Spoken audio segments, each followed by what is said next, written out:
লেখিকা পর্ব ৯। শুভ সকাল। আইরাত তো মনের আনন্দে ঘুম আসছে। হয়তো এখনো সে স্বপ্নের রাজ্যে বসবাস করছে। তাই তো চোখ না খুলেই ঘুমের মাঝেই কেমন মিটমিট করে হেসে চলেছে। কিন্তু বাড়িতে তোর বিয়ের কথা চলছে, এই কথাটুকু যেন হুট করেই কানে এসে ধাক্কা খেল। ব্যাস হয়ে গেল। আইরাত ধরফর করে ঘুম থেকে উঠে পড়ে। উঠেই দেখে সবকিছু ঠিকঠাক আছে আর সে বিছানাতে বুকে হাত দিয়ে একটু দম ছাড়ে। ঘড়ির দিকে তাকিয়ে দেখে বেলা বাজে ৯টার কাছাকাছি।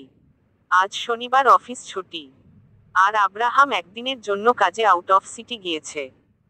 গতকালই আইরাতকে বলে রেখে গেছে আর ভার্সিটি যেতে মন চাইছে না। আইরাত এগুলোই ভেবে ভেবে বসেছিল। তখনই রুমের দরজাতে কড়া নাড়ে। আইরাত গিয়ে খুলে দেয়। রেখে রনিত হাতে কি যেন একটা নিয়ে দাঁড়িয়ে আছে। তখনই রনিতের পেছনে আইরাতের চাচি কলি দাঁড়িয়ে পড়ে। তারা রুমের ভেতরে যায়। আইরাতের চাচি গিয়েই বিছানার ওপর শাড়ির এক প্রকার দোকান বসিয়ে দেয়। কলি, দেখ তো কোনটা ভালো লাগে। আইরাত, এই শাড়ি টাড়ি দিয়ে আমি কি করব?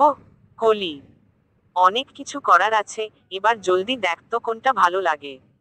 আইরাত, কি মানে, আজ কি কোন ওকেশন আছে নাকি? কলি, তোকে দেখতে আসছে। কলির কথায় আইরাত বাঁকা হেসে দুই হাত ভাঁজ করে দাঁড়ায়। আইরাত, ওহহ, আচ্ছা আচ্ছা। কলি, হুম, এবার যেটা ভালো লাগে সেটা পর। পড়তে পারবি নাকি আমি পরিয়ে দিব? আইরাত, না, আমি পরে নিব। জানি না কিভাবে পরবো, কিন্তু পরে নিব। তুমি যাও। কলি, আচ্ছা। কলি চলে গেল, কিন্তু রনিত না। কলি চলে যেতেই রনিত তার ৩২টা দাঁত বের করে আইরাতের দিকে তাকিয়ে তাকিয়ে হাসছে। আইরাত, তাকিয়ে আছিস কেন? রনিত, হি হি হি। আইরাত, হে হে হে, মুখ বন্ধ কর গরু। রনিত, আইরাত, শোন, যাবি না, এখানেই বসে থাক, কথা আছে।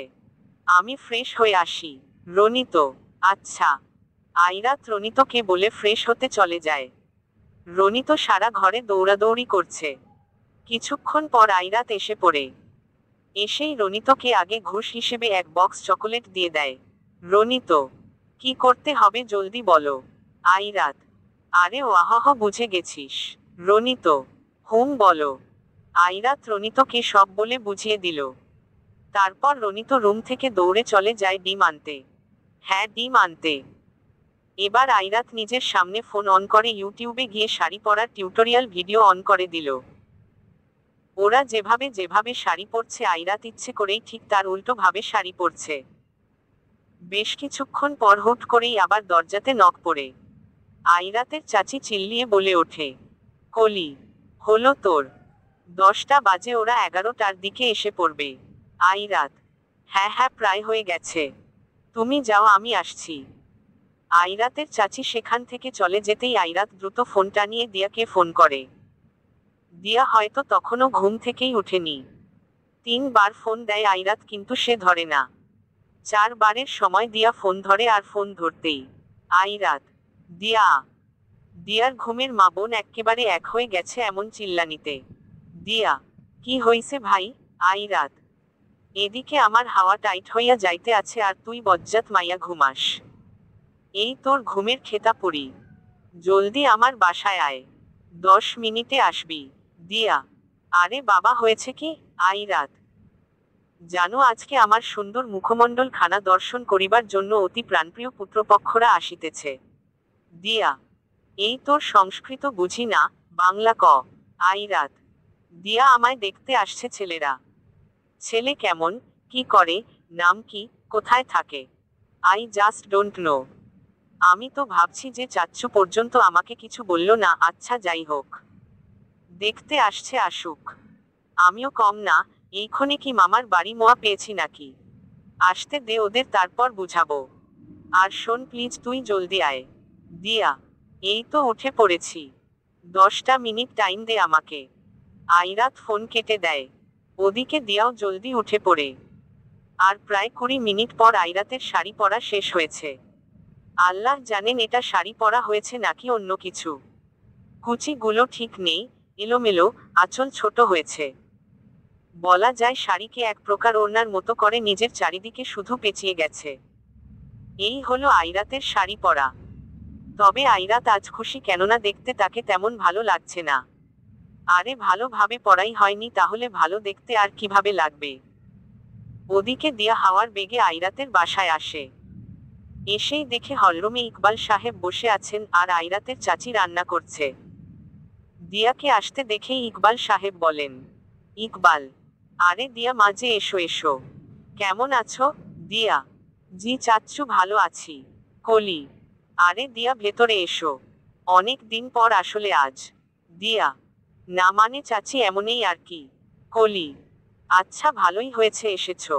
আইরাত একা একা ছিল, যাও ওর রুমে যাও। দিয়া, আচ্ছা। দিয়া এই বলেই দ্রুত আইরাতের রুমে চলে যায়। ঠাস করে আইরাতের দরজা খুলে ফেলে। খুলেই দেখে আইরাত ভূতের মতো দাঁড়িয়ে আছে। দিয়া মুখকে ভেটকিয়ে দিয়ে আইরাতের আপাদমস্তক সব দেখে নেয়। গোপাল ভাঁড় যেমন ধুতি পরে আইরাতের শাড়ি পরাও ঠিক সেই। আইরাত দিয়াকে দেখে কপাল কুঁচকায়। দিয়া মুখ চেপে হাসছে। আইরাত দিয়ার সামনে গিয়ে একটা ঘুরান্টি মেরে বলে, আইরাত, এই হারামি কেমন দেখা যাচ্ছে আমাকে? দিয়া, ঝাক্কা সাফা। আইরাত, দিয়া, আচ্ছা মানে এভাবে হুট করেই ছেলে দেখাতে কেন আসছে?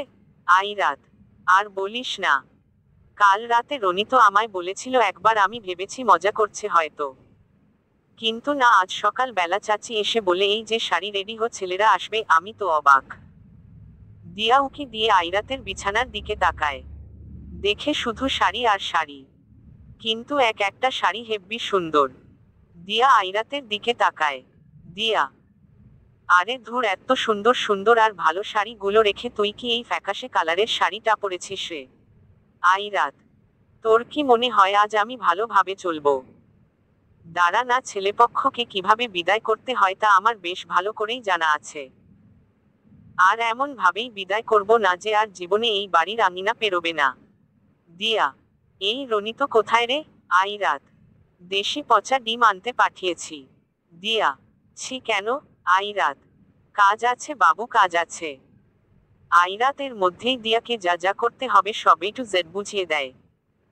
দিয়ার হাসতে হাসতে পেটে খিঁচ ধরে গেছে। দিয়া, এই তোর বিয়া ভাঙার বুদ্ধি, বোয়িং টিস্যু দে। হাসতে হাসতে চোখ দিয়া পানি বাইর হইয়া গেছে। আইরাত টিস্যুর বক্সটা দিয়ার মাথায় বাড়ি মেরে দিয়ে দেয়। দিয়া স্বাভাবিক হয়ে বলে ওঠে, দিয়া, আচ্ছা এগুলো কি আব্রাহাম স্যার জানেন? আইরাত, কি কইলি? ভাই আমি অকাল মৃত্যু মরতে চাই না। আব্রাহাম যদি জানে এগুলো তাহলে প্রথমত ওই ছেলেকে খুন করে সে 2 সেকেন্ডেই গুম করে দিবে, যা ওর জন্য কোন ব্যাপারই না। আর তারপর আমাকে যে কি করবে আল্লাহ, আমাকে একদম মেরে কেটে টুকরো টুকরো করবে। কিন্তু আমি ওকে জানতেই দিব না। তার আগেই আমি সব মিটমাট কিরে নিব। দিয়া, হুম্মম বুঝলাম। দিয়া আর আইরাতের কথা বলার মাঝেই রনিত চলে এলো, হাতে কমপক্ষে 20-22টা পচা ডিম। আইরাত, আহহ ময়না, আইছো তুমি? রনিত, হ্যাঁ এসেছি। এখন এগুলো ধরো আগে, কি বিশ্রী গন্ধ। দিয়া কোন রকমে গিয়ে ডিমগুলো নেয়। রনিত, জানো আপু, দোকানদারকে যখন গিয়ে বলি যে দেশি পচা ডিম দিন, তখন কেমন করে যেন আমার দিকে তাকিয়েছিল। আইরাত, তাকবে না, মানুষ বেছে বেছে ভালো ডিম নিয়ে আসে আর তুই টাকা দিয়ে কিনে বেছে বেছে পচা ডিমগুলোই নিয়ে এসেছিস। রনিত, আচ্ছা শুনো, আমি বাসায় আসার সময় বাইরে একটা সাদা গাড়ি দেখে এসেছি, মনে হয় ওরা এসে গেছে। দিয়া, এই ছেলেকে দেখেছিস রনিত? রনিত, না তো। তবে হ্যাঁ, চকচকে একটা টাক মাথা আমি দেখেছি। কি সুন্দর সূর্যের আলোতে চিকচিক করছিল টাকম। আইরাত, দিয়া, কয়েক মিনিট পর নিচ থেকে কিছু মানুষের আওয়াজ কানে এলো। তার মানে ছেলেরা এসে গেছে। তারপর আইরাতের চাচি এসে গেল। চাচিকে দেখে দিয়া দ্রুত ডিমগুলো লুকিয়ে ফেলে। কলি, আইরাত তুই রেডি তো? আইরাত আবার জিগায়, একদম রেডি। কলি, আচ্ছা চল তাহলে। দিয়া, আব, চাচি আপনি যান, আমি আইরাতকে নিচে নিয়ে আসছি। কলি, আচ্ছা। কলি এই বলে চলে যেতে নিলে আবার থেমে যায়। আইরাতের দিকে ঘুরে তাকিয়ে আইরাতকে সম্পূর্ণ একবার দেখে নেয়। কলি, কিরে এমন লাগছে কেন তোকে? আইরাত, ধুরু কি যে বলো, নাকি কেমন লাগছে আমাকে? বলো, সুন্দর লাগছে দেখতে।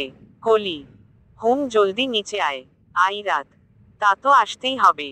কলি চলে যায়। আইরাত আরো একটু আয়নাতে নিজেকে দেখে নেয়। তারপর শাড়ির আঁচলটা মাথায় তুলে নিতে ধরলেই দিয়া বলে, দিয়া, কিরে চুলগুলো তো কমছে কম আছড়িয়ে নে। আইরাত, আহা, চুল এমনই থাকবে এলোমেলো। এর জন্যই তো সেই সকাল থেকে চুল আঁচড়াইনি। দিয়া, রনিত উকি দিয়ে দেখে আসে তিনজন এসেছে। দুইজন মধ্যবয়স্ক আর ঠিক তাদের মাঝেই চিকনা চাকনা করে ডাবল ব্যাটারিওয়ালা একটা ছেলে বসে আছে। মানে ছেলেটা চশমা পরে আর কি। দিয়া আর আইরাত নিচে চলে যায়। দিয়া আইরাতকে নিয়ে আস্তে আস্তে নিচে নামছে। মানে ফর্মালিটি পালন করা আর কি। হাঁটতে হাঁটতে আইরাত ফিসফিস করে দিয়াকে বলে ওঠে, আইরাত, আচ্ছা দিউ। দিয়া, বল। আইরাত, আমার না এত সাথী সাবিত্রীওয়ালা লুক ভালো ঠেকেছে না। নিজের ফুল ফর্মে এসে পড়ি। দিয়া, এই না না এখন না। Control Boeing control. আইরাত, এক কাজ করি র্যাম্প ওয়ার্ক করা শুরু করে দেই। দিয়া, আরে হারামি চুপ কর। আইরাত, এ ভাই সামনে তাকাইয়া দেখ একটু। আইরাত আর দিয়া সামনে তাকায় দেখে যে ঠিক যেন একটা মরাচিকা এমন ছেলে বসে আছে। আইরাত আর দিয়া ফিক করে হেসে দেয়। দিয়া, ওয়াহহ রে জামাই। আইরাত, এই চুপ কর হালি। আমি কুমারী মরতেও রাজি বাট এমন জামাই। ভাই আমি মাফও চাই দোয়াও চাই। লাগবো না। দিয়া আইরাতকে সবার সামনে নিয়ে যায়, তারপর বসিয়ে দেয়। আইরাতের কেমন যেন এই শাড়িতে গা কুটকুট করছে, তবুও নিজেকে দমিয়ে রাখছে। আইরাত দিয়াকে ইশারা করতেই প্ল্যান অনুযায়ী দিয়া আর রনিত ছাদে চলে যায়। আর এদিকে শুরু হয় পরিচয়পত্র। ইকবাল, এই যে আমার মেয়ে আইরাত। একটাই মেয়ে আমাদের, উর্মি ছেলের মা। বাহ বাহ, মেয়ে তো মাশাল্লাহ ভারী সুন্দর দেখতে। আইরাত তাকিতে দেখে যে যেই লজ্জা এই মুহূর্তে তার পাওয়া উচিত সবার সামনে, সেই লজ্জাটা এখন এই ছেলে পাচ্ছে। মনে হয় আইরাতই পাত্র আর তাকে দেখতে আসছে। আইরাতের এখন এগুলো দেখে ঠিক কি রিয়েকশন দেয়া উচিত সে তা ভুলে গেছে। যাই হোক, অনেক কথা বার্তা হয়, সবাই কুশল বিনিময় করে। আর আইরাত হু হা ব্যাস এই পর্যন্তই উত্তর। তবে ছেলের বাবা গোমরা মুখ একজন মানুষ। আর ছেলের মা তো বলতে গেলে আইরাতের ইন্টারভিউই নিল। আইরাতের একবার বলতে ইচ্ছে করছিল যে, কেন গো আন্টিজি, আপনি কি আমাকে কোন সরকারি চাকরি দিবেন নাকি যে এত প্রশ্ন করে যাচ্ছেন। কিন্তু এটা বলতে চেয়েও আইরাত বলল না। আইরাতের চাচি কলি বেশ কিছু মিষ্টি প্লেটে এনে তাদের সামনে দিল। কিন্তু আইরাত এবার ইচ্ছে করেই নিজে আগে মিষ্টিগুলো খেতে শুরু করলো। অর্থাৎ মিষ্টিগুলো রাখার সাথে সাথে নিজে ঝাঁপিয়ে পড়েছে। নয়তো এই মিষ্টি জিনিস আইরাতের একদমই পছন্দ না। আইরাতের দিকে সবাই অবাক হয়ে তাকিয়ে আছে। মানে এমন অদ্ভুত আচরণ করলে তো তাকিয়ে থাকবেই। সবাই অবাক। তারই মাঝে অন্তু, মানে ছেলে আর কি ভেটকাতে ভেটকাতে বলে ওঠে, অন্তু, হে হে হে, আপ, আমার না আসলে পেটুক মেয়েই পছন্দ। অন্তুর এমন কথা শুনে আইরাতের মুখের মিষ্টি সব উল্টে আসার উপক্রম। শালার যেন খারাপ আর বেয়াদব ভাবে তাই করতে যাচ্ছিল, কিন্তু উল্টো পছন্দ হয়ে গেল। ধের ছাতার মাথা। ও হ্যাঁ, ছেলের নাম অন্তু মাহমুদ। বাবার বিজন্যাস আছে, তা দেখাশোনা করে। বড় একজন বোন আছে, সে বাইরের দেশে থাকে, তাই আসতে পারেনি। আইরাত বুঝল যে ভাগ্য ভালো, বড় ঝামেলা মানে বড় বোন আসেনি। নিয়ত ইন্টারভিউ মায়ের সাথে সাথে মেয়েও নিত। যাক, অনেক কথা বলার পরে আইরাত নিজেই বলে ফেলে, আইরাত, চাচ্চু। ইকবাল, হ্যাঁ মা। আইরাত, আবনা, মানে বলছিলাম কি যে অন্তুর সাথে কি একা একটু কথা বলা যায় না। উর্মি, এমা যাবে না কেন? আলবাত যাবে, অবশ্যই যাবে। কলি, আইরাত, অন্তুকে নিয়ে ওপরে যাও, বাড়িটা দেখাও। যাও যাও, নিয়ে যাও। আইরাত উঠে চলে গেল, আর তার পেছনে পেছনে অন্তু ব্যাটারিও। আর ওদিকে বড়রা সবাই কথা বলতে থাকলো। আইরাত অন্তুকে তার রুমে নিয়ে গেল। অন্তু শুধু আইরাতের দিকে তাকিয়ে তাকিয়ে মুচকি হাসে আর একটু পর পর নিজের চশমা ঠিক করে। আইরাত অন্তুকে নিয়ে করিডোরে যায়। এবার আইরাত একটু নিজের রূপে আসে। মাথা থেকে শাড়ির আঁচল দেয় সরিয়ে। অন্তু আইরাতের দিকে বোতাকায়। আর এবার আইরাত তার চোখ দুটো ইচ্ছে করেই একদম টেরা করে ফেলে। মানে অটিস্টিকদের চোখ যেমন টেরা থাকে ঠিক তেমন। আইরাতের এমন চাহনি দেখে অন্তু কিছুটা চিল্লিয়ে ওঠে, তারপর আইরাত ঠিক করে নেয় তার চোখগুলো আর মুখে হাত দিয়ে হাসছে। আইরাত, তো এত হাবলা কেন আপনি? অন্তু হাঁ করে আইরাতের দিকে তাকিয়ে আছে। আইরাত, এই যে হ্যালো। মুখে মশা যাবে, মুখ বন্ধ করেন। আর বলেন কি সমস্যা, আর কোন মাইয়া পাইলেন না? মানে আমাকেই কেন? অন্তু, না মানে আম্মু বলল একটা সুন্দর মেয়ে আছে, তার জন্য বিয়ের কথা বার্তা বলতে হবে, তাই এসে গেলাম। চশমা ঠিক করে। আইরাত, আইছে রে, সুন্দর মাইয়া আছে, আম্মু বলছে। হা হলে আম্মুর দুলাল্লে। অন্তু, নিচে এক রকম ওপরে আরেক রকম। আইরাত, নানা বাচ্চু আরো অনেক রকম আছি, দেখাইলে নাকের পানি চোখের পানি এক হবে, যেই অবস্থা আপনার। অন্তু, আসলে ছোটবেলা থেকেই আমি অনেক ভীতু রকমের। সবাই অনেক খেপায় আমায়। বন্ধুরাও অনেক ঠাট্টা তামাশা করেছে, এখনো করে। কিন্তু কি করব বলুন, আমি এমনই, আল্লাহ বানিয়েছেন এমন করে। আইরাতের কেন জানি খুব বেশি খারাপ লাগে অন্তুর কথায়। আসলেই এমন করাটা ঠিক না। কারো উইকন্যাস নিয়ে মজা করা, এটা ভালো না। আইরাত, এই দুনিয়াতে যে যত বেশি উইক তাকে মানুষ তত বেশি আরো নিচে দাবানোর চেষ্টা করে। এখানে এক মানুষ আরেক মানুষের পিঠে পাড়া দিয়ে ওপরে ওঠে। এখানে এত হাবলা হতে নেয়। চালাক হতে শিখুন। চালাক না হলে মানুষ যাতে আপনাকে না ঠকায় সেই কায়দা শিখুন, নয়তো অস্তিত্ব শেষ হয়ে যাবার আশঙ্কা থেকেই যাবে। অন্তু, আপনি আসলেই অনেক সুন্দর করে কথা বলেন, একটু ভেটকি দিয়ে। অন্তুর এমন হাসি দেখে আইরাত নিজেও হেসে দেয়। তবে এভাবে ভুলে গেলে হবে না, কাজের কাজ করতে হবে। আইরাত গলা খাকারি দিয়ে বলে ওঠে। আইরাত, আপনাকে আমার কিছু বলার ছিল। অন্তু, জি বলুন না। আইরাত, আমার একটা নানা বেশ কিছু সমস্যা আছে। অন্তু, আমায় বলুন। আইরাত, আমার ওপর জিনের আছর আছে। অন্তু, কি বলেন, হায় আল্লাহ। আইরাত, হ্যাঁ গো হ্যাঁ, এই ধরেন রাতের বেলা ঘুম থেকে উঠে একা একাই হাঁটা, ছাদের ওপর নুপুর পরে দৌড়াদৌড়ি করা, আবার ঠাকুমা ঝুলির সেই সবুজ শাকচুন্নির মতো কিটকিটিয়ে হেসে ওঠা, সব ট্যালেন্টই আছে আমার মাঝে। অন্তু, ট্যালেন্ট?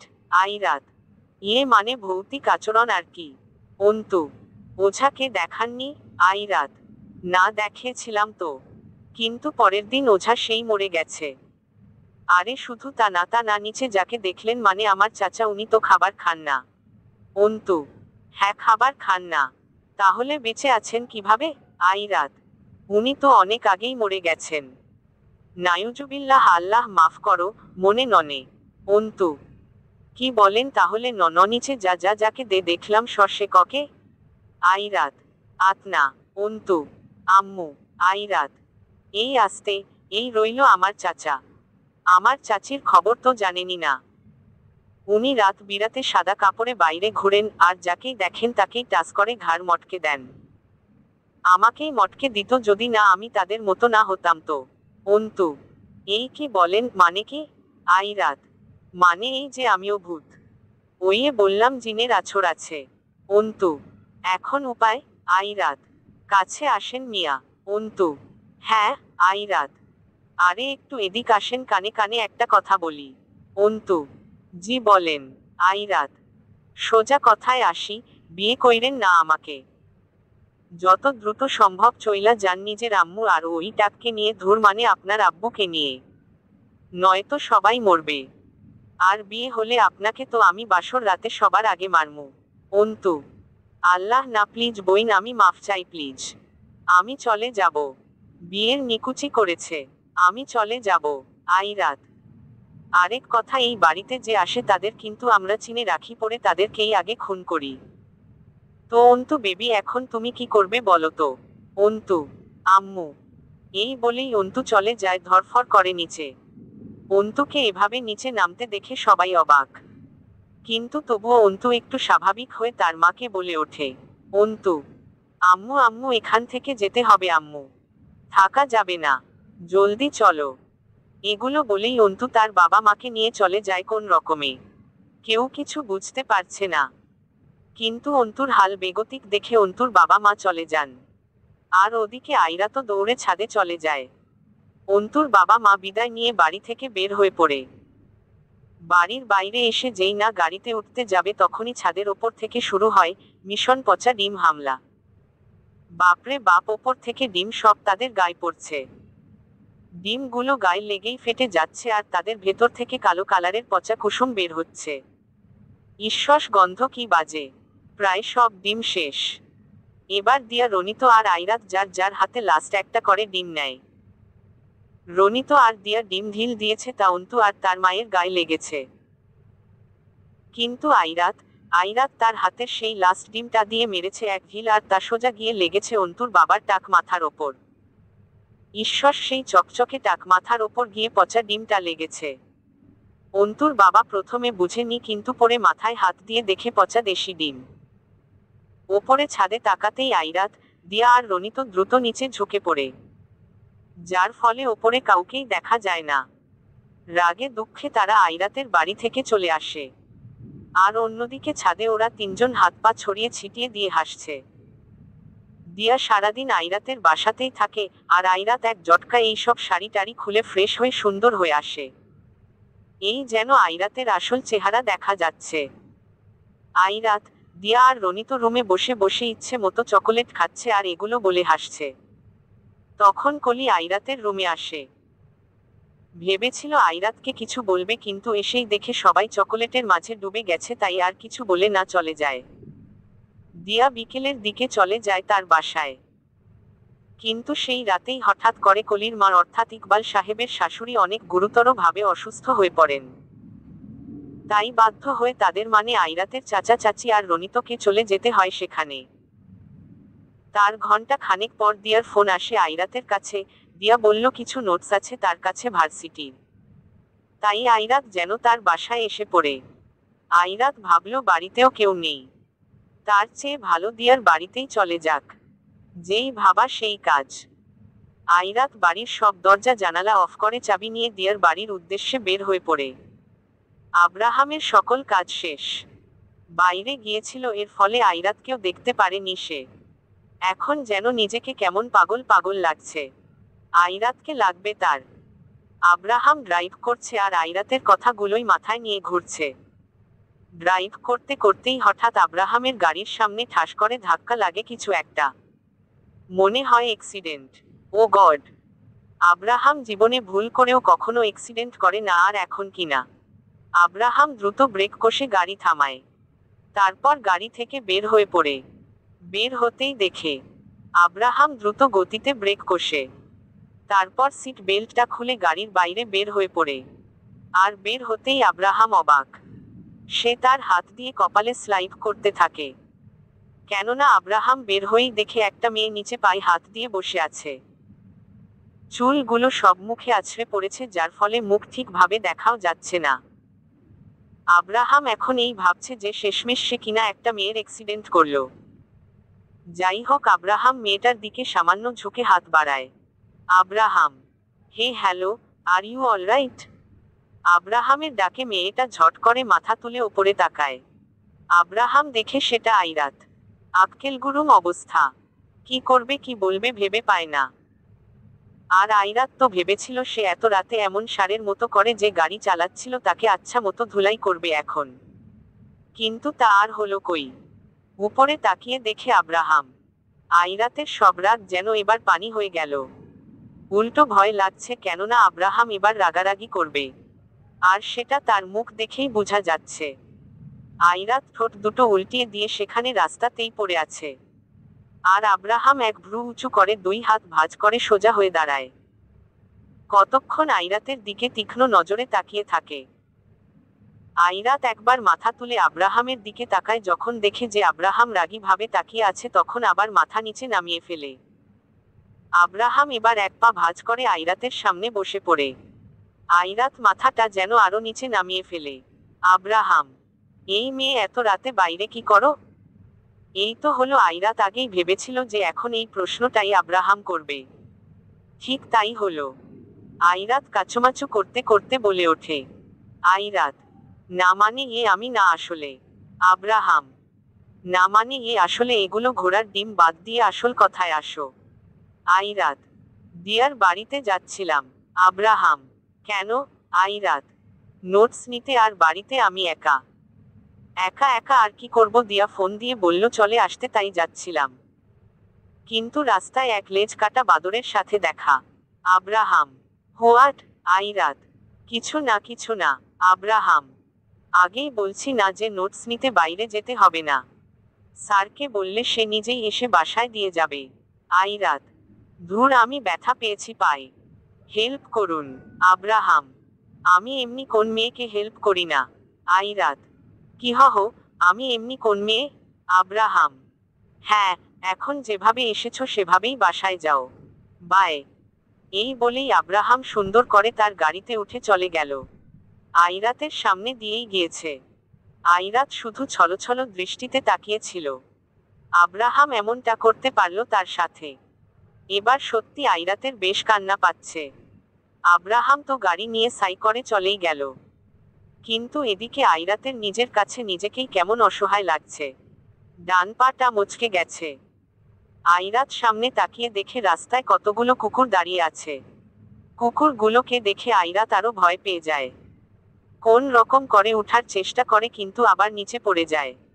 এবার আইরাত হু হু করে কেঁদেই দিল। পায়ে ভালো ব্যথা পেয়েছে, 2 মিনিটেই কেঁদে কেঁদে নাক মুখ সব লাল করে ফেলেছে। আইরাত কোন রকমে আবার উঠে দাঁড়ানোর চেষ্টা করে, কিন্তু তখন আবার হুড়মুড় করে পড়ে যেতে ধরলে নিজের কোমরে কারো শীতল হাতের স্পর্শ পায়।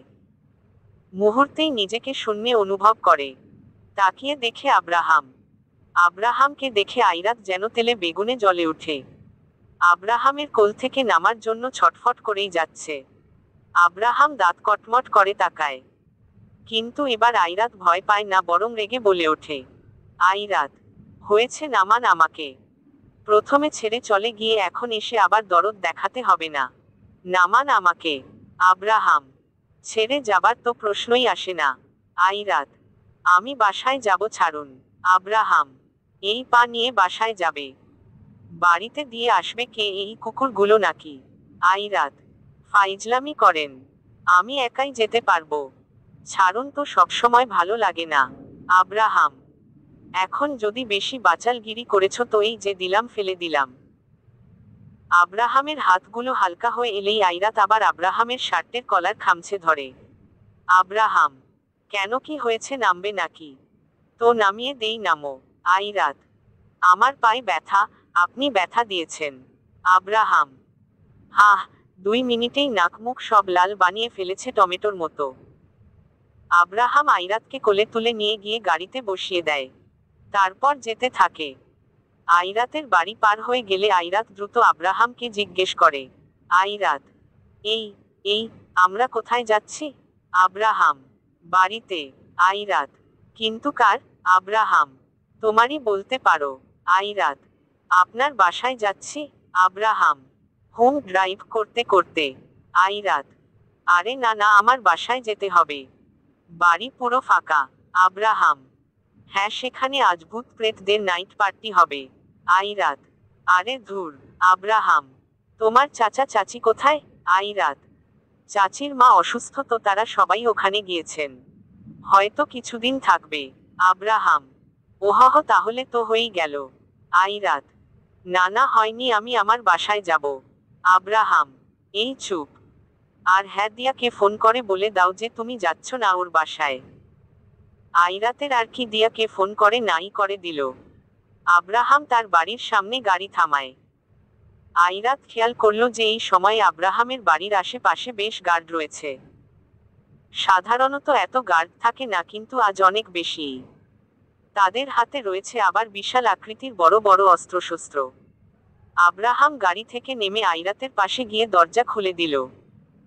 তারপর আবার কোলে তুলে নেয়, এক পা দিয়ে গাড়ির দরজা কোন রকমে লাগিয়ে সোজা বাড়ির ভেতরে চলে যায়। আইরাতকে কোলে করে নিয়েই সোজা আব্রাহাম তার রুমে চলে যায়। আইরাতকে বিছানাতে বসিয়ে দেয়। আব্রাহাম গিয়ে তার জ্যাকেটটা খুলে ফেলে শার্টের হাতা ফোল্ড করতে করতে বলে ওঠে, আব্রাহাম, পাটা ভালোই মচকে গেছে। কি দরকার ছিল এত রাতে বাইরে বের হবার? বেশি বুঝো। আইরাত: আপনার দাদি কোথায়? আব্রাহাম: রুমে মেডিসিন নিয়ে ঘুমাচ্ছে হয়তো। এই বলেই আব্রাহাম তার ফোনটা বের করে কাকে যেন ফোন করে। কিছুক্ষণ কথা বলে ফোন কেটে দেয়। তারপর আইরাতের পাশে বসে, আব্রাহাম, ডক্টরকে ফোন করেছি, জলদি এসে যাবে। আইরাত, অযথা এত মেহনত করছেন, তার চেয়ে আমাকে বাসায় দিয়ে আসতেন। আব্রাহাম, বাসায় গিয়ে এই মোচকে যাওয়া পানিয়ে কি তুমি এক্কা দোক্কা খেলতে নাকি? রেগে আইরাত। কিছুক্ষণ পর বাসায় এলো রবজন মহলা doctor. Nilima, mister Abraham Chowdhury কেমন আছেন? আব্রাহাম, আলহামদুলিল্লাহ ভালোই। আপনি? নীলিমা, জি ভালো। Abraham, doctor please check her out. ডান পা মচকিয়েছে।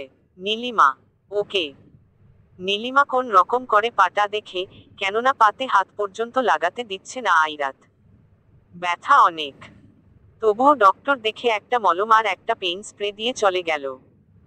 আইরাতের আজ এখানেই থাকতে হবে। যদিও আইরাত চাইছিল না, কিন্তু আব্রাহাম ছাড়বে না। হঠাৎ আব্রাহামের মাথায় একটা বুদ্ধি আসে। সে আইরাতের পাশে বসে পড়ে। আব্রাহাম, আচ্ছা বেবি গার্ল। আইরাত, হুমম। আব্রাহাম, একটা প্রশ্ন ছিল। আইরাত, জি বলুন না। আব্রাহাম আইরাতের ডান পায়ে হাত রাখে আর আইরাত তাড়াতাড়ি করে বলে ওঠে, আইরাত, এই না না, আপনি আমার পায়ে হাত দিচ্ছেন কেন? আব্রাহাম, যখন সম্পূর্ণ তুমিটাই আমার, তখন এটা তো শুধু পা মাত্র। আইরাত, আচ্ছা কি যেন প্রশ্ন আছে না, বলুন। আব্রাহাম, হুম হুম। আচ্ছা বলো তো, 2 আর 2 যোগ করলে কখন 5 হয়? আইরাত। আইরাত আব্রাহামের প্রশ্নে মগ্ন ছিল। আর আব্রাহাম আলতো হাতে আইরাতের পা ধরে আছে। আইরাত তো নিজের মতো করে ভেবেই যাচ্ছে।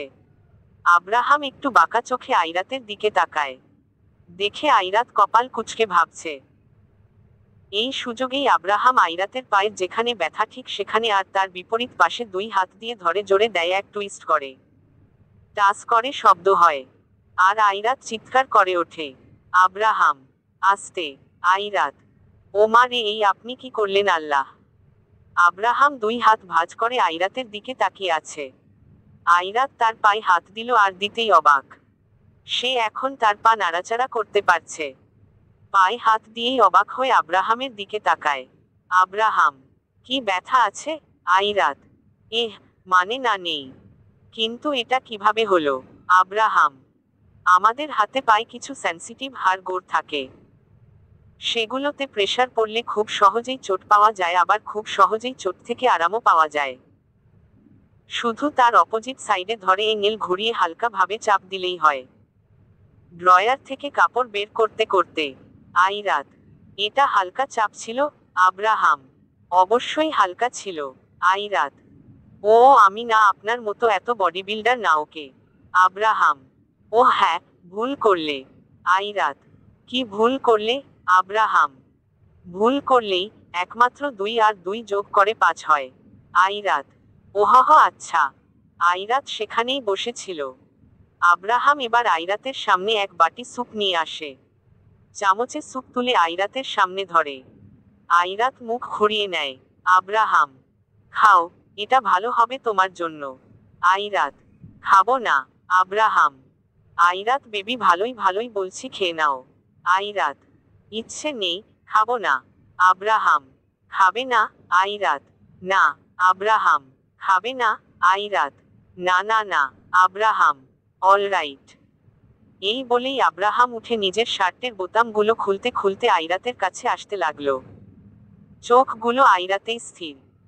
আইরাতের কাছে আসছে আর এক হাত দিয়ে শার্টের বাটনগুলো খুলেই চলেছে।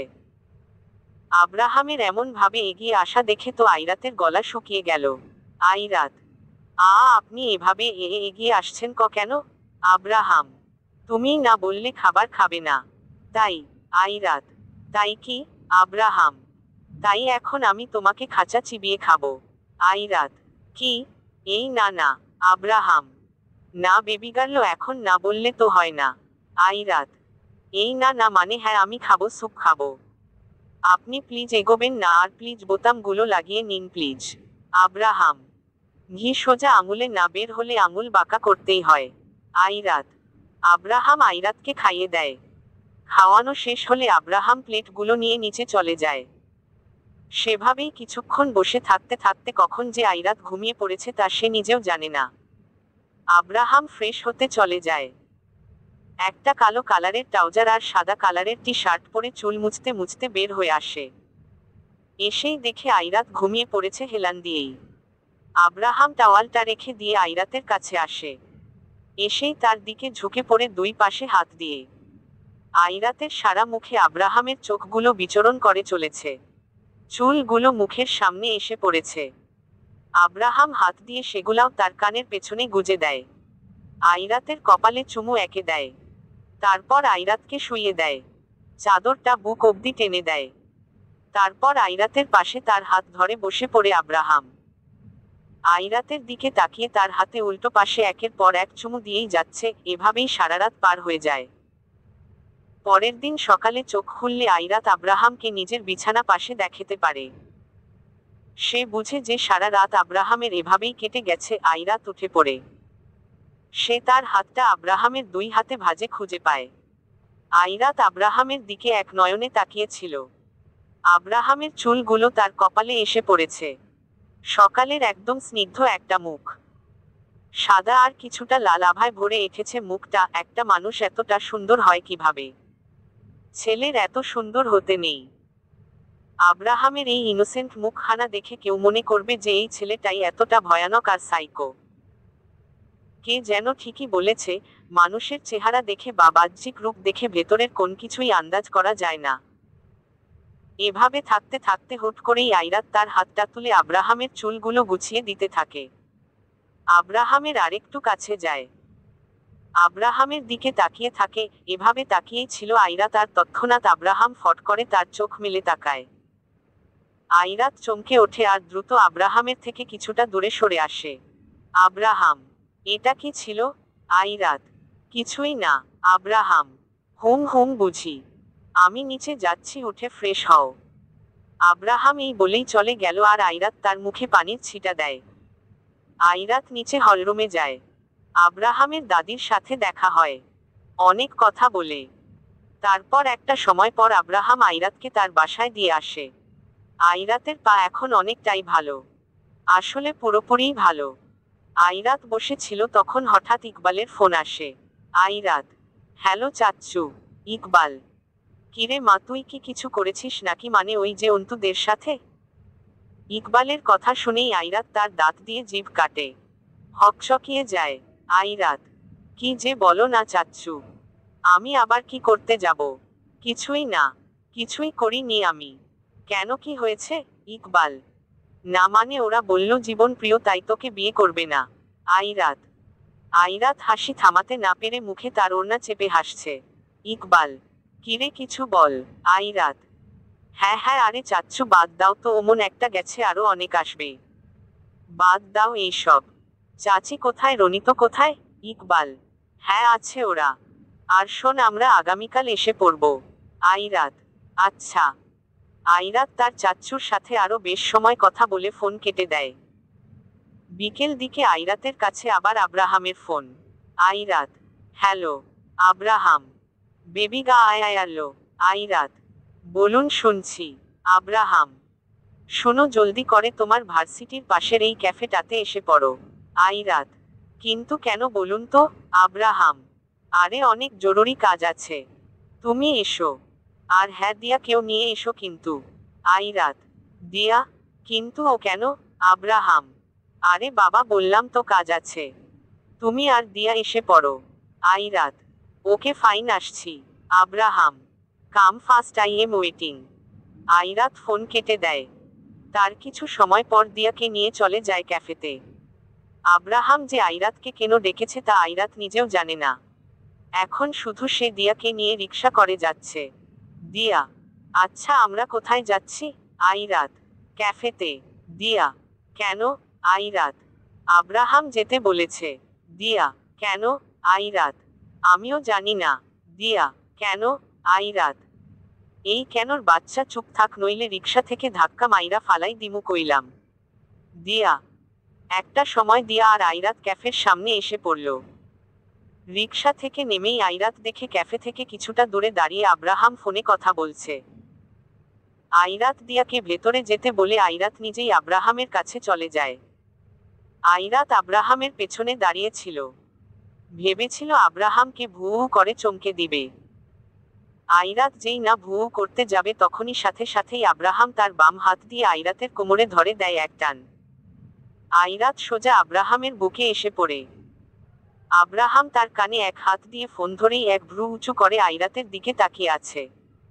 আইরাত যেন বোকা বনে গেল। তার ভাবনা চিন্তাতে এক বালতি পানি ফেলে দিয়েছে আব্রাহাম। আব্রাহাম কি জানে মান, কি ভেবেছ চমকে দিবে? নেহ, তুমি যখন দিয়াকে নিয়ে রিকশা থেকে নামছিলে তখনই আমি তোমাকে দেখেছি। আইরাত এইটা কোন কথা? আব্রাহাম আইরাতের কোমর টেনে ধরে তার কপালের সাথে নিজের কপাল ঠেকিয়ে দেয়। আব্রাহাম অতি চালাকের গলায় দড়ি বেবি গাড়ল। আইরাত হয়েছে ছাড়ুন। আর ওদিকে দিয়া ক্যাফের ভেতরে গিয়ে একটা টেবিলে বসে। ক্যাফেতে তেমন কোন মানুষজন নেই, নিরিবিলি বলা যায়। আর দিয়া যেই টেবিলটাতে বসেছে সেটা মোটামুটি বড়সড় একটা টেবিল। দিয়া টেবিলে বসে বসে ফোন ঘাঁটছিল তখনই একজন লম্বা চওড়া ছেলে দিয়ার সামনে দাঁড়ায়। দিয়া মাথা তুলে সামনে তাকায়। ছেলেটা আর কেউ না, অয়ন। দিয়া তার দিকে কপাল কুঁচকে তাকিয়েছিল। অয়ন নিজের চোখ থেকে সানগ্লাসটা খুলে দিয়ার দিকে তাকায়। দিয়া কিছু বলবেন কি? অয়ন জি, এটা আমাদের বুক করা টেবিল, সো বাইরের কেউ এলাও না। আপনি উঠুন। দিয়া প্রথমত এটা একটা পাবলিক ক্যাফে, কোন 5 স্টার হোটেল না যে বুক করবেন আপনি। আর এখানে এমন শত শত টেবিল আছে, অন্য জায়গায় গিয়ে বসুন। অয়ন ও হ্যালো, এটা আমাদের টেবিল, আমরা অন্য কোথায় গিয়ে কেন বসবো? আপনি উঠুন। দিয়া ও তাই না, আপনাদের টেবিল? তা কোথাও কি আপনার নাম লেখা আছে নাকি? অয়ন বাংলা কথা বুঝেন না আপনি? আপনাকে এখান থেকে উঠতে বলেছি। দিয়া উঠব না। অয়ন দেখুন, ভালোই ভালোই বলছি, উঠে পড়ুন। নয়তো। দিয়া কি নয়তো কি? হ্যাঁ নয়তো কি? অয়ন ভালো হবে না বলে দিচ্ছি। দিয়ার বেশ রাগ উঠে গেল। সে এক ঝটজায় উঠে দাঁড়িয়ে পড়ে। দিয়া উঠমু না আমি, যা কি করবি কর। অয়ন আপনি তো আচ্ছা ফাউল। তুই তুকারিতে নেমে এসেছেন। দিয়া মারামারিতেও নেমে আসতে পারি দেখবি, আর ফাউল হব তোর বউ। অয়ন বিয়েই করিনি আমি। দিয়া এই বান্দর মুখকে কোন মেয়ে বিয়ে করবে? অয়ন হ্যাঁ, আর নিজে তো ক্যাটরিনা কাইফ, তাই না? দিয়া না না, ওকে আমার ভালো লাগে না। জেকলিনকে ভালো লাগে। অয়ন আপনি সরেন এখান থেকে। দিয়া এই মিয়া কথা কানে যায় না, আমি যাব না যাব না যাব না এখান থেকে। কি করবেন করেন যান। অয়নেরও তো রাগ কম না। সে টেবিলের ওপর পানি ফেলে দিল। দিয়ার মুখ হা হয়ে গেল। অয়ন যে এমন কিছু করবে সে ভাবেনি। দিয়া আর অয়নের মাঝে আবার লেগে যায় কুকুর বিড়ালে যুদ্ধ। এক্কেবারে যা ইচ্ছে তাই একটা অবস্থা। ক্যাফেতে যারা যারা বসেছিল তারা মনে হয় বিনে পয়সায় ফ্রিতে মুভি দেখছে। ঝগড়া খুব বাজে ভাবে লেগে গেছে। এখন শুধু চুল টানাটানির অপেক্ষা। এরই মধ্যেই আইরাত আর আব্রাহাম ক্যাফের ভেতরে আসে। ভেতরে এসেই আইরাতের মুখ যেন হা হয়ে গেল। আর আব্রাহামের মাথার ওপর দিয়ে সব যাচ্ছে। আব্রাহাম শুধু ড্যাব ড্যাব করে তাকিয়ে আছে। সামনে যুদ্ধ লেগেই আছে। আইরাত অবাক হয়ে কপাল কুঁচকে আছে। আইরাত দ্রুত আব্রাহামের দিকে তাকায়। দেখে যে আব্রাহাম কি আর ঝগড়া থামাবে, সে উল্টো মুখে হাত দিয়ে হাসছে। আইরাত তা দেখে নিজেই রেগে গেল। আইরাত আব্রাহাম আপনি কিছু বলছেন না ওদের? এভাবে ঝগড়া করছে কেন? একটু আগেই না দিয়া ক্যাফেতে আসলো, এসেই ঝগড়া। আব্রাহাম আইরাত হাসা বন্ধ করুন আর ওদের থামান। আব্রাহাম আরে দারুণ লাগছে ঝগড়া দেখতে, চুপচাপ দেখো তো। আইরাত আপনি কি? হ্যাঁ। আব্রাহাম তোমার জামাই। আইরাত ধুর ছাই, অবস্থা বেগতিক। অয়ন টেবিলের ওপর পানি ফেলে দিয়েছে। আর দিয়ার সাথে পায়ে পা দিয়ে ঝগড়া চালিয়েই যাচ্ছে, দিয়াও কম না। হঠাৎ একটা ওয়েটার দিয়ার পাশ দিয়ে যাচ্ছিল। ওয়েটারের হাতে ট্রে ছিল আর তাতে কোল্ড কফি। দিয়ার অয়নের ওপর এত রাগ উঠেছে যে সে আর না পেরে ওয়েটারকে থামিয়ে তার হাতে থাকা ট্রে থেকে এক বড় কফির মগ নিয়ে সোজা অয়নের মাথার ওপর ঢেলে দেয়। পরিস্থিতি এবার পুরোই খারাপ। অয়নের চুল মুখ সব একদম কফি কফি হয়ে গেছে। মাথার ওপর দিয়ে কফি চুইয়ে চুইয়ে পড়ছে। দিয়া অয়নের এমন অবস্থা দেখে ফিক করে হেসে দেয়। আর অয়ন তো রাগে কাঁপছে। আইরাত, হায়রে দিয়ার বাচ্চা, এইটা কি করলি? Abraham, ওহহ sheet. অয়ন দিয়ার দিকে তেড়ে যেতে ধরবে তখনই আইরাত আর আব্রাহাম দৌড়ে ওদের কাছে চলে যায়। আইরাত দিয়াকে পেছনে থেকে জড়িয়ে ধরে টানছে আর থামতে বলছে। আব্রাহাম অয়নকে আটকাচ্ছে, কিন্তু কেউ থামার নাম নেই। এভাবে আর থাকতে না পেরে আব্রাহাম চিল্লিয়ে ওঠে, Abraham, guys, please stop, stop it ইয়ার, চিল্লিয়ে। রাতের আধারে নির্বতায় ঝিঝি পোকা যেমন ডাকে, একদম চুপচাপ। এখন অবস্থাটাও সেইম। আব্রাহামের ধমকে সব একদম চুপ মেরে গেছে। আব্রাহাম, ছোট বাচ্চা তোরা, এভাবে ঝগড়া কেন করছিস? আরে বাবা, টেবিলের কি অভাব পড়েছে? এভাবে পায়ে পা লাগিয়ে ঝগড়া করার কোন মানে হয়? আর অয়ন, তুই কি হয়েছে কি? অন্য টেবিলে গিয়ে বসলে কি হতো? আর দিয়া, কি আর বলি তোমাকে, আইরাতেরই তো বেস্টি লাগো। আইরাত, এই আপনি কি ইনডিরেক্টলি আমাকে ঝগড়াটে বলছেন? আব্রাহাম, এই চোরের মনে মনেই জানা আছে। আইরাত, কি হহ? আব্রাহাম, আরে ঝগড়া থামাতে এসেছি, করতে নয়। অয়ন, তোকে বলেছিলাম না দিয়ার কথা এই দিয়া। অয়ন, কি এই? আব্রাহাম, হ্যাঁ। আইরাত, অয়ন ভাইয়া, আপনি প্লিজ ফ্রেশ হয়ে আসুন।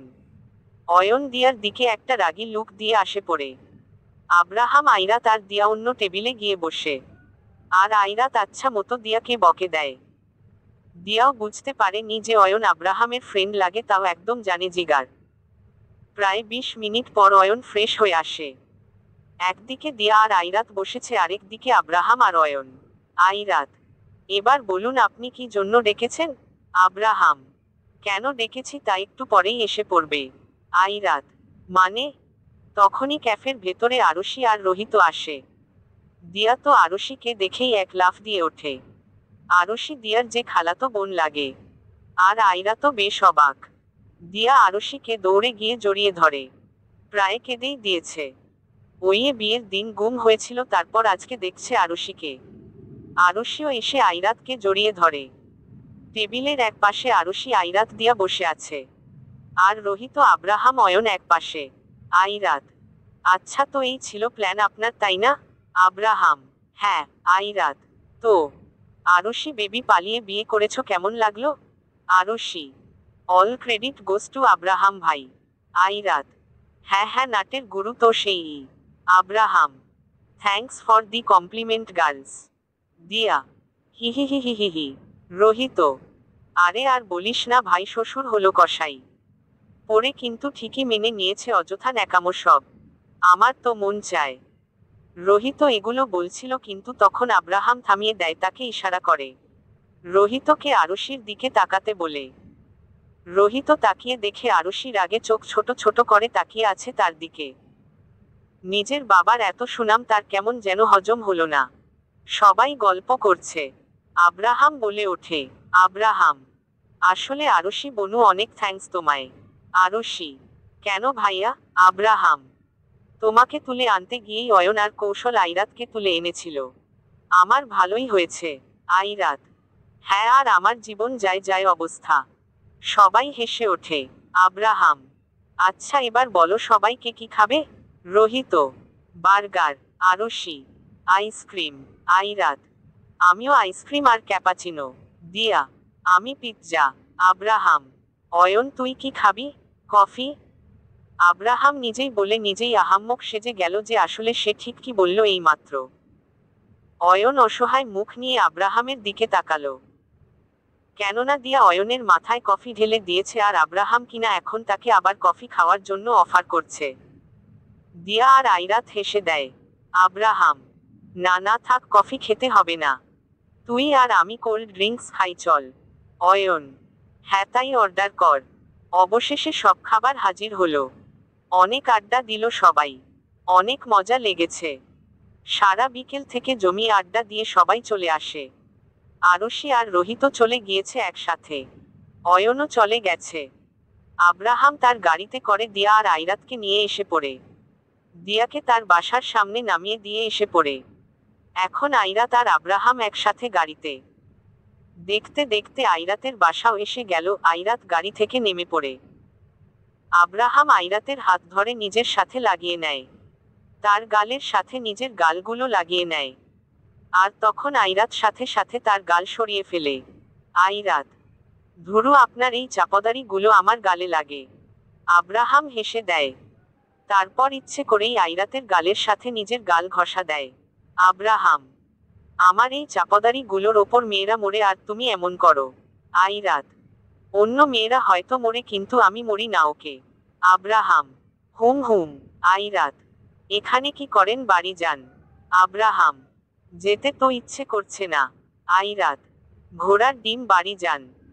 আর হ্যাঁ, অনেক অনেক ধন্যবাদ এমন সুন্দর একটা ইভিনিং গিফট করার জন্য। Abraham, most welcome baby girl. Abraham আইরাতকে বিদায় জানিয়ে এসে পড়ে। আইরাতও তার বাড়ির ভেতরে চলে যায়। আজ রাতে তার চাচা চাচির এসে পড়ার কথা। আব্রাহাম তার গাড়ি নিয়ে এসে পড়লেই বাইকে করে একজন আইরাতের বাড়ির সামনে আসে।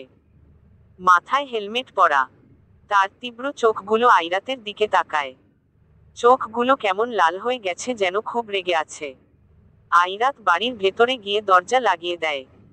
আর তখন সেই বাইকে থাকা লোকটিও সেখান থেকে কেটে পড়ে। আইরাতের চাচা চাচি বাড়ি এসে পড়েছেন। তবে আইরাতের চাচি কিছুটা মনমরা, হয়তো তার মা অসুস্থ তার জন্যই। আর কিছুটা রাগ করেও আছে আইরাতের ওপর। ওই তো ওই অন্তুর জন্যই। কলি ঠিক বুঝতে পেরেছে যে তারা এমনি এমনি না বলে দেয়নি।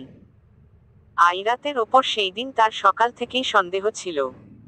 এই মেয়ে নিশ্চিত উল্টা পাল্টা কিছু করেছে, যার ফলে এমন হয়েছে।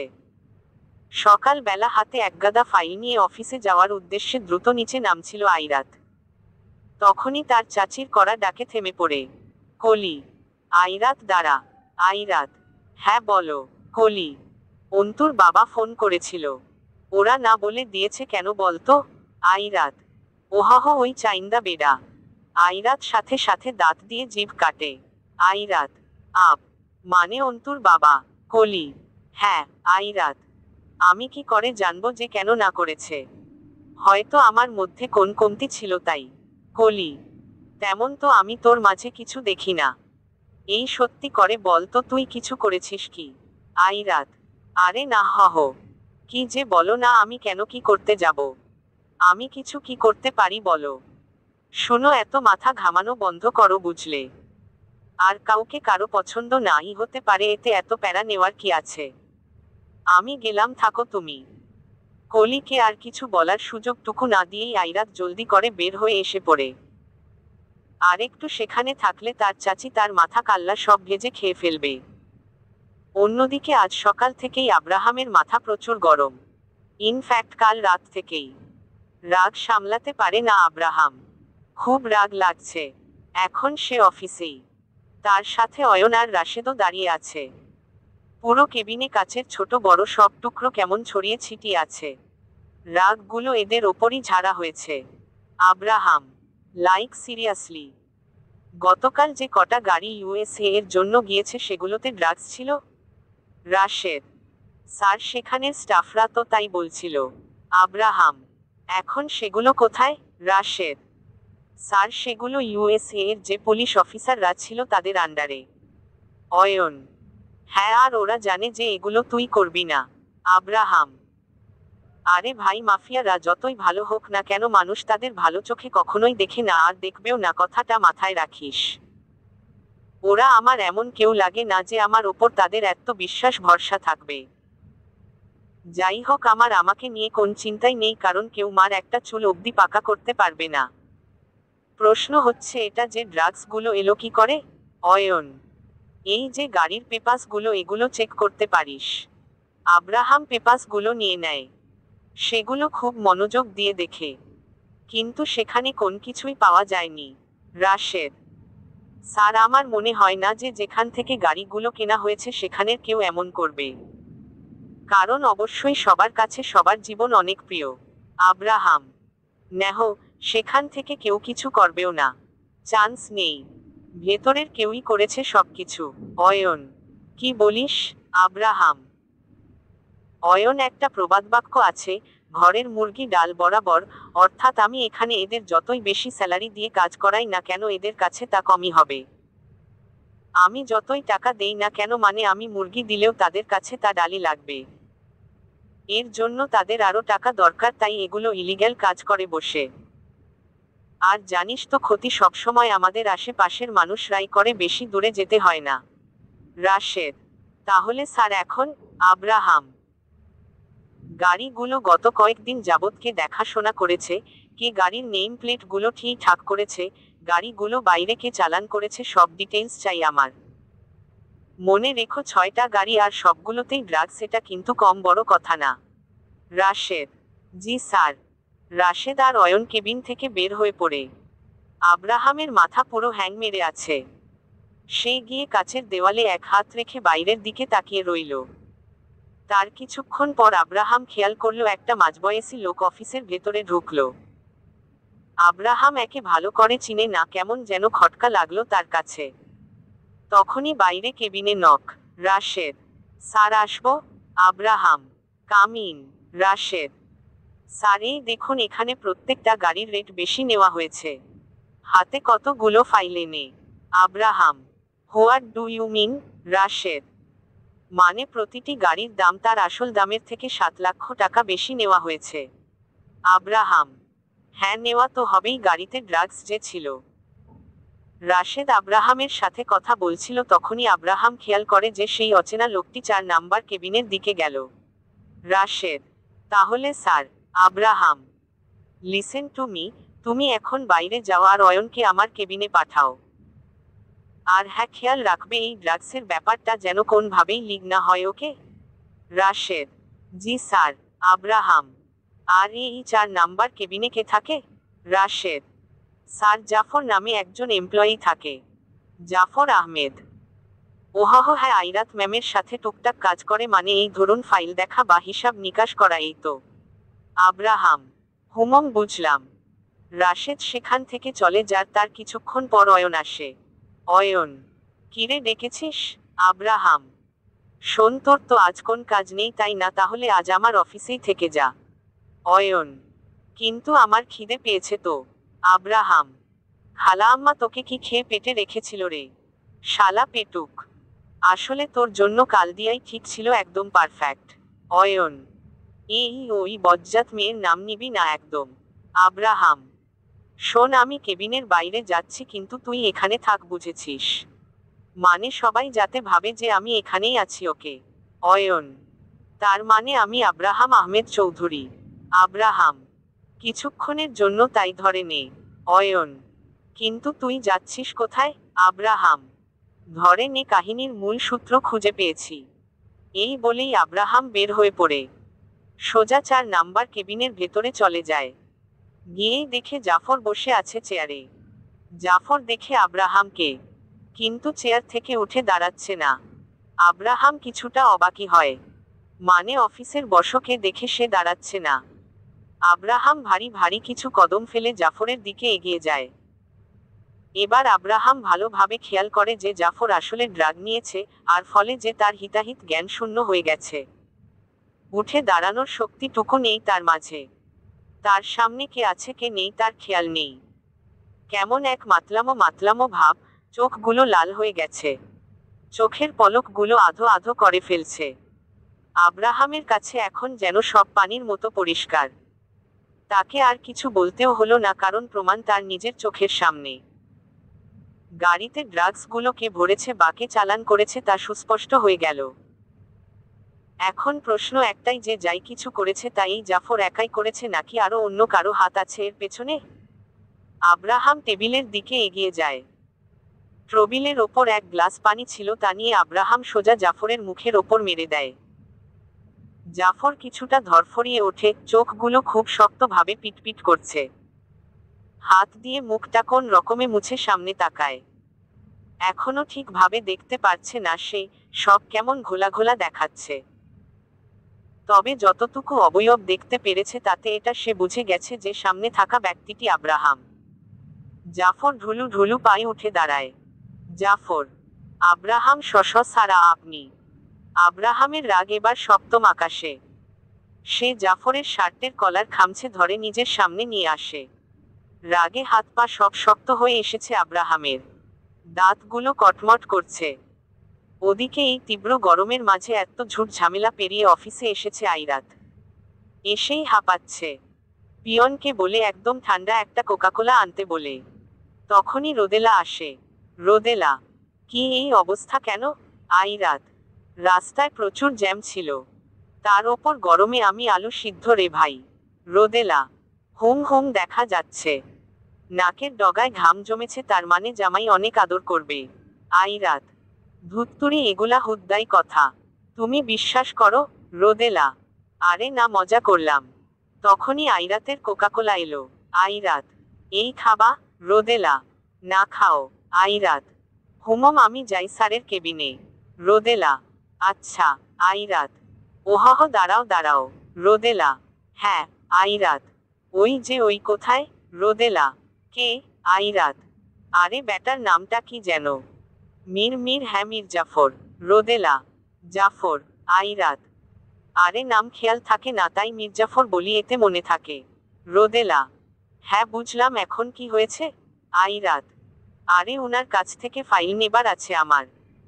ফাইলগুলো দিয়েছিলাম উনাকে চেক করবার জন্য, আজ নেওয়ার কথা, তাই নিতে হবে।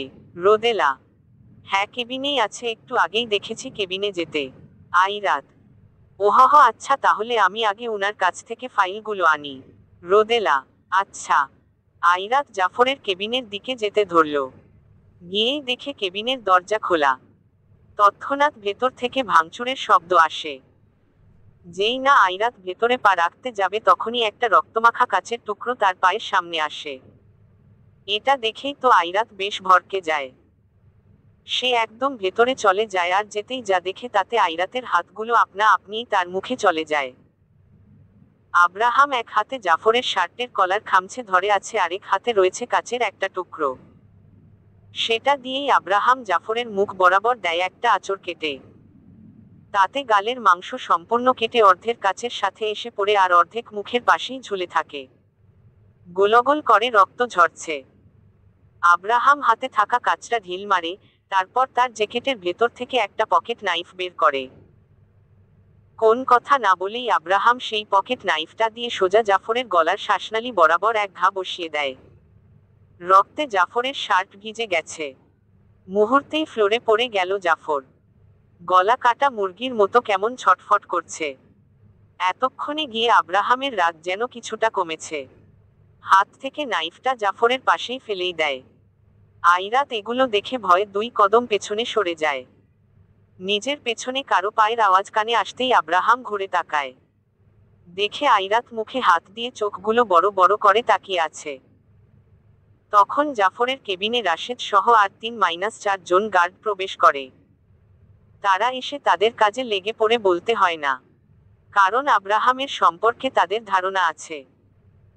রাশেদ আর গার্ডগুলো তাদের কাজ করতে থাকলে আব্রাহাম দ্রুত পা ফেলে আইরাতের হাত ধরে এক টান দিয়ে নিজের সাথে নিয়ে যেতে থাকে। যেখানে আব্রাহাম হাঁটছে সেখানে আইরাতকে কিছুটা দৌড়িয়ে যেতে হচ্ছে। অয়ন নিজের ফোন ঘাঁটছিল আব্রাহামের কেবিনে বসে বসে। আব্রাহামের এভাবে ঠাস করে কেবিনে ঢোকাতে অয়ন সামনে তাকায়। সিচুয়েশন বুঝতে পেরে অয়ন কেবিন থেকে বের হয়ে যায়। আইরাতের এখন ভয় অন্তরাত্মা সব কাঁপাকাঁপি করছে। রাগে আব্রাহামের হাতের রগগুলো কেমন ঘেঁষে উঠেছে। আর যে শক্তভাবে আইরাতের হাত ধরে রেখেছে তাতে হাত আলগা হয়ে খুলে যাবার উপক্রম। আব্রাহাম একটা চেয়ার এনে পা দিয়ে লাথি দিয়ে সামনে রাখে, তারপর আইরাতের হাত ধরে টেনে ধপ করে তাতে বসিয়ে দেয়। আইরাত মাথা একদম নিচু করে বসে আছে। আব্রাহামও তার সামনে একটা চেয়ারে বসে এক হাত হাঁটুতে রেখে আরেক হাত কপালে ঠেকিয়ে রেখে দিয়েছে। কেউ কিছু বলছে না, সব চুপ। এই চুপ থাকার মাঝেই হঠাৎ আব্রাহাম ধমকের সুরে বলে ওঠে, আব্রাহাম, এই মেয়ে সমস্যা কি তোমার? হ্যাঁ? আইরাত চমকে ওঠে। আব্রাহাম, না বলো আমাকে, প্রবলেম কি তোমার? আইরাত, আব্রাহাম, যেখানে নয় সেখানে এসে পড়ো। আমি, না মানে আমি যখনই এগুলো করি তখনই কি তোমার আসতে হয়? এরপরে আসতে পারো না? আইরাত, আব্রাহাম, আর জাফরের কেবিনে কি করো তুমি? তোমাকে না বলছি সবার আগে আমার কেবিনে যাবা? ওই হারামির কেবিনে কি? আইরাত, কিছু ফাইল ছিল। আব্রাহাম, অন্য স্টাফকে বলে তা আনা যেত না? সবটা সময়, সবটা সময় যখনই আমি এমন কোন কাজ করব গিয়ে দেখব সেখানেই তুমি হাজির। এবার আইরাতের রাগ হতে থাকে। আইরাত, তাহলে আমাকে বলে দিন যে কখন কখন আপনি এইসব খুন খারাপি করবেন। তাহলে তখন আমি আপনার কেন আপনার এই অফিসের ধারে কাছেও থাকবো না। এতে আপনারও সুবিধে আর আমারও। আব্রাহাম, ফাজলামি করো। আইরাত, আমার এত শখ নেই। আব্রাহাম, আপনি কবে নর্মাল হবেন বলুন তো? Abraham, hey, what do you mean by that? Am I abnormal? Ayrat, না তা বলিনি আমি। যে এত বেশি মাস্টারমাইন্ড সে এবনর্মাল কিভাবে হয়? আব্রাহাম, জাফরকে যে মারলাম তাই দেখলে কেন মারলাম তা দেখলে না? আইরাত, যাই করুক ও আপনি পুলিশে দিতেন। খুন করা কোন সমস্যার সমাধান না। আপনি বুঝেন না কেন? আব্রাহাম, আর রাগ কার ওপর ঝাড়তাম? তোমার ওপর? আইরাত, আপনি এই সব কি কখনোই বন্ধ করবেন না? আব্রাহাম, না। এবার মিস বকবক প্লিজ চুপ করো। আইরাতের এত রাগ লাগছে এখন। কিন্তু আইরাত খেয়াল করে যে আব্রাহামের হাতের তালুতে বেশ কেটে গেছে, হয়তো কাজ দিয়েই। আইরাত রাগের বসে এক ঝটকায় বসা থেকে উঠে পড়ে। তারপর একটা ফার্স্ট এইড বক্স নিয়ে এসে আবার আব্রাহামের কাছে গিয়ে বসে আব্রাহামের হাতটা ধরে দেয় এক টান। নিজের কোলের ওপর হাতটা রেখে দিয়ে তুলোতে সেভলন লাগিয়ে রক্ত ক্লিন করে দিতে থাকে। আইরাত রাগের চোটে জোরে জোরে ক্লিন করছে আর সেভলন বেশি করে দিচ্ছে যেন আব্রাহামের হাতে বেশ জ্বালা পোড়া করে। কিন্তু আব্রাহামের কোন হাবভাব না দেখে আইরাত কপাল কুঁচকে আব্রাহামের দিকে তাকায়, দেখে যে আব্রাহাম এক ধ্যানে আইরাতের দিকে তাকিয়ে আছে তো আছেই। হাত যে কেটেছে বা তাতে এত ক্ষারযুক্ত মেডিসিন যে দিচ্ছে তাতে তার কোন খেয়ালই নেই। আইরাতের এখন মন চাইছে নিজের চুলগুলো নিজে ছিঁড়ুক। যাই হোক, আব্রাহামের হাত ব্যান্ডেজ করে দিতে লাগলো সে। আব্রাহাম বুঝতে পারছে যে তার জন্য আইরাতের মনে একদিকে রাগও হচ্ছে, আরেক দিকে চিন্তাও হচ্ছে। এর জন্য সে রাগের বশে তার হাত ব্যান্ডেজ করে দিচ্ছে। আইরাতের এমন কনফিউজড ও আলা চেহারা দেখে আব্রাহাম মুচকি হাসে অগোচরেই। ব্যান্ডেজ শেষ হলে আইরাত ফার্স্ট এইড বক্সটা ঠাস করে টেবিলের ওপরে রেখে আব্রাহামের দিকে একটা ছোটখাটো রাগী লুক দিয়ে এসে পড়ে আইরাতের যেতেই আব্রাহাম কিছুটা শব্দ করেই হেসে দেয়। তারপর ফোন করে কাকে যেন কি অর্ডার দেয় আব্রাহাম। আইরাতের চাচি বাসায় কাজ করছিল, হঠাৎ করে বাড়ির কলিং বেলে চাপ পড়ে। কলি নিজের কপালের ঘামগুলো মুছে গিয়ে দরজা খুলে দেয়। দরজা খুলে দিতেই দেখে একজন ব্যক্তি দাঁড়িয়ে আছে। দেখতে বেশ হাইফাই রয়েছে, তবে তাকে চিনে না কলি, আর মনে হয় যে এর আগে তাকে কখনো দেখেছিল। ব্যক্তিটি কলিকে সালাম দিলে কলি সালামের প্রতি উত্তর নেয়। চলবে। হ্যালো কলিজার বন্ধুরা, গল্পটি কেমন হলো একটা কমেন্ট করে জানাবেন। আপনাদের ভালোবাসা দিয়ে চ্যানেলটিকে সাবস্ক্রাইব করে রাখুন। এই গল্পের অংশ পরের গল্পতে পেয়ে যাবেন। ধন্যবাদ।